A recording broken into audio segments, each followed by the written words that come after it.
Hi, Really Wellbeings, Dr. Bartier here, helping to bring out the best. Today's video is at the request of some of the one-to-one wellbeings that I've seen, who asked me specifically if I could share some thoughts about addictions. And now, this may be a personal subject to you, so it can have lots of emotion. So if this is not the right time to hear this, then please do feel free to stop and come back to it another time. But if you feel really ready to engage with something that can bring out the best in you, I'm here with you, and I'll share what my understanding is.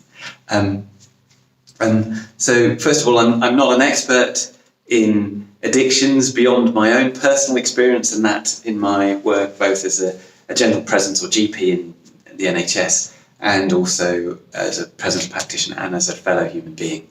And also, just to let you know, this is perfectly natural and part of our growth. So I'm just going to start off with addictions, and what are they?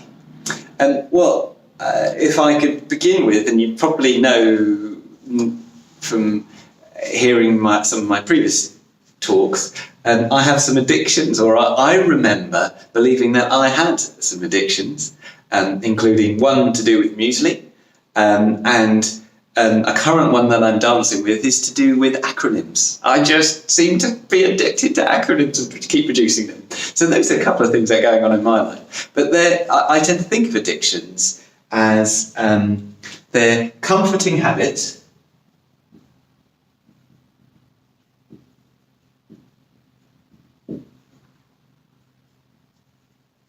that don't help. It's pretty simple. So help, I've got a sense that there's something I want to achieve and they're not helping me do it as much as I would like. A habit is something that I do pre-consciously or unconsciously, that is sort of done on an automatic pilot. So I might not even be aware I'm doing it. And the comforting part is the sense that there's some level of discomfort in me that I'm trying to alleviate with a degree of comfort. And like with a lot of things, I tend to think of the kind of the cycle or quartets that sort of arise with these habits. So there are 4 quartets, and the first one to do with an addiction is the setup. So it's sort of the basic state in which I'm in, or which the person's in, prior to then the next part is the trigger. So something that triggers me to go into action. The next part is the reaction, and then the last part is the response. So how I respond to it. So those are the 4 parts of this cycle, this quartet, that gets amplified with addictions. So it's a comforting habit that doesn't help, and it doesn't help because often it reinforces itself. So it keeps amplifying the cycle, and that's one of the ways it doesn't help. It may also damage us in other ways. And so if I can just go into a little bit more of the detail, just to kind of give an example. So one of the ones that I remember believing I was addicted to muesli was I would feel the setup would be that there's muesli in the house, so it's about. Also, I might have had a busy day at work, so I was pretty fatigued. Also, there's social understanding that it's actually okay for me to eat muesli. It's actually all right. It's not the worst thing. Kind of considering it to maybe being a cannibal and eating human flesh. It wouldn't be so readily a possibility if it wasn't in my social construct to eat muesli. So it's relatively normal for people to eat muesli, so it's relatively okay. The next part of the addiction is the trigger. And I tend to think of triggers as being the thing that suddenly ignite that fire and switch on that response in me. And they tend to be a couple of things, which is a combination of the right time the right person or the right personality. So if in my best state, they're less likely to trigger me. But if in my vulnerable state, for example, fatigue, then it's more likely to trigger me. The place. So if I'm standing in a place like in my kitchen, right in front of the cereal shelves, it's much more likely for me to pour that bowl of cereal than if I'm, say, playing in the garden with the kids or doing some yoga practice on my mat or something like that. Time, person, place. Oh, what was the other one?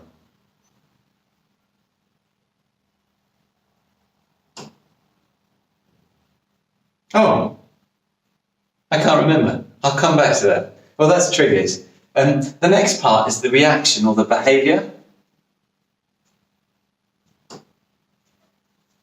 And so, having been triggered by something, that's right, it was the preceding event. So there's usually a sequence of events that trigger something. So if I'm in the right place, in the right state of mind, and at the right time.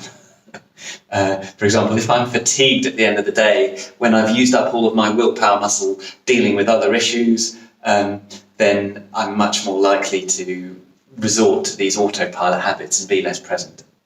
And then the preceding event could be anything, just suddenly feeling, I'm suddenly reminded of something and it triggers me to reach for that bowl.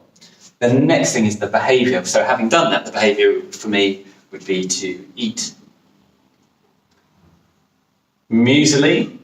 If I'm eating muesli, it's at the wrong time for me. I don't want to eat too late, which disturbs my sleep and other things. But I do want to feel comforted. And then the next part is about the response. So having done that behaviour, how I feel about it. So if I feel sad, or I've judged myself in some way, it actually amplifies the setup, which is one of guilt.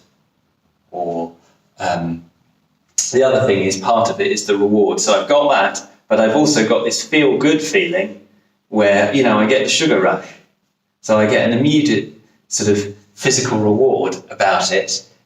However, I also get the latter part of the associated guilt. And that's kind of the cycle of many addictions, whether it's to do with social media, whether it's to do with recreational drugs, and all of us are dancing these addictions all the time.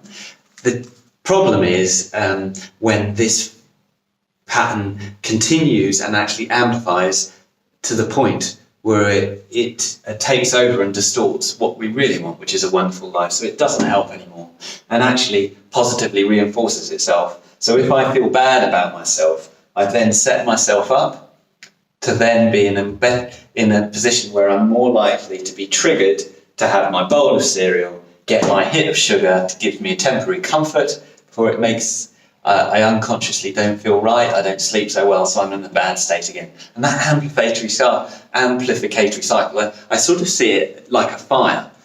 Like a fire's in the wrong place. And I find that a really helpful analogy to use, because all of this is actually about love. And I see love like a fire that's burning in us. We have this love and this need for comfort. It's there in all of us. The problem is if the fire's in the wrong place, instead of letting the fire dampen down and feel that sense of discomfort or that sense of loss, if we automatically reach for something to try and dampen down the fire and push it down, what we can artificially do is put fuel on the fire, and then it burns even brighter in the wrong place. So what I'm hoping to do is introduce you to the bit that most people overlook, which are these little pauses. Can you see these little gaps here? They're little pauses where we can be present.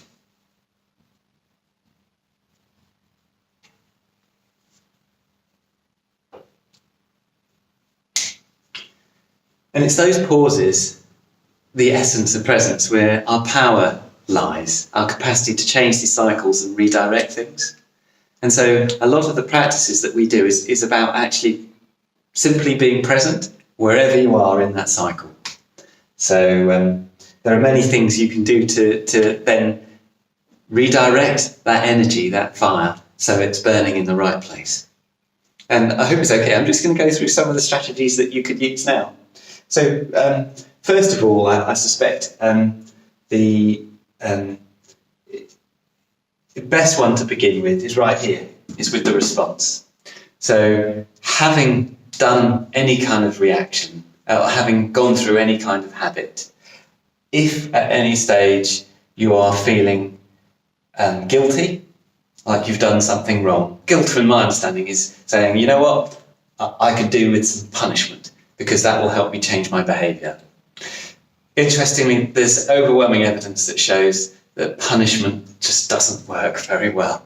There's a phrase called "don't shoot the dog." You can only guarantee a behaviour in a dog if you shoot it. Sorry, just ignore that part, actually. That's not really, but punishing it doesn't work. The dog just doesn't know what to do. Similarly with us, if we punish ourselves, we don't know what to do, and it just amplifies that behaviour. So what we're going to do now is actually practice forgiving. So the best thing we can do, and I'm just going to ask you now, wherever you are and whatever you're doing, would it be okay to cut yourself a bit of slack and just know that you've done the best you can? We're going to improve on it. It's okay to forgive yourself for whatever you've done. And then starting from that place of forgiveness and readiness to try and transform, we then set ourselves up to act with kindness and honesty. Oh, I'm going to change the pen there. So I'm going to put forgiveness in and rise. Forgiving, and then we've got kindness and honesty here.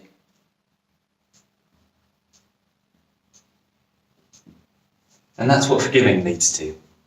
And that becomes our setup. That becomes one of the values that we really appreciate in the circumstances that we're in, which is likely to make us less fatigued and feel better about ourselves. Then we're in a better state, potentially, when we're exposed to the triggers. And businesses and profits are built on those triggers, making things enticing that relate to our primitive needs. So increasing access to sugars and salts, vending machines, sending advertising strategically on our media, all of these things that say, are you worth it? Do you really need these things? Those triggers are there all the time. So a nice thing to do is just remove them. Spare yourself your willpower, which is a muscle that gets tired over the day, by basically saying, avoiding having them around you if you can.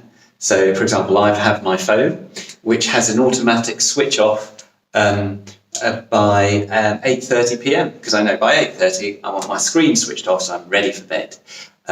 In terms of things at home, though, for example, I may get given lots of chocolates over Christmas, I realise they're just not for me. And so I just pass them on to someone else or some other place, which includes the compost bin if they're not right for me. So I don't have those triggers around me in the house. So one of the big things to do was actually remove the muesli that I was addicted to out of sight and putting it out of the way. I also changed the timing. I changed the timing in which I eat, for example. So if I want to change my eating habits, I then make sure I know that my kitchen is only open between 9 and 6. Between those times, the kitchen is closed. And that way I don't have to think about it. Also, if there are cakes and treats abound me, if they are made by someone I know and someone I love, then I trust that love is in there. So I eat love is one of the key ingredients, vitamin L, in some food that I'm taking. So as a result, all of the other snacks and foods that weren't necessarily made with love by someone I know, they're not for me. So that's one way of removing it. I think about the place I'm in. So as soon as I've eaten, where I eat in the dining room rather than in the kitchen or somewhere I can keep getting food in, I take myself away from there and go and lie down semi-supine. So I'm out of there until my satiety response is kicked in.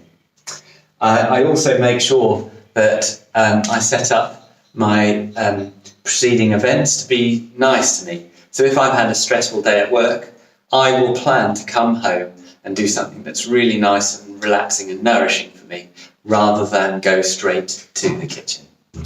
The next part, we're going to go to the reactions trigger. So the other thing I do is I actually rehearse what I will do if I do have a challenging day. So I give myself something nice to do afterwards. So the behaviour, instead of going straight for the muesli, I've got a series of options available to me that I will rehearse. So I'm going to practice these in my mind. So one of the things I like to do is actually, if I've had a really tough day, is I'll talk to someone, I'll write it down in my journal, I'll let it out, or I might even just have a hot shower and just wash it away. And I know that's part of my wind down process before bed if I've had a tough day too. So I've redirected my reaction, and now that's autopilot because I've visualised it and visualised it and visualised it. The next part brings us back to the reward, which is if I do have a reward and I have eaten the muesli, I actually allow myself to enjoy it fully. So if I'm going to have it, I give myself all the comfort I can. I just love every mouthful. Absolutely savour it. So I feel like I have, I don't need to apologise for actually eating the muesli if I do eat it, because it's done exactly what I needed to do, which is to have some comfort. And we all need comfort sometimes. Just the challenge is a bit like sugar and chocolate. We all need a little bit of chocolate. Is nice now and again, particularly if you've met a Dementor. The trick is just don't meet a Dementor every single day. And that brings us back to our response, which is forgiving with kindness and honesty.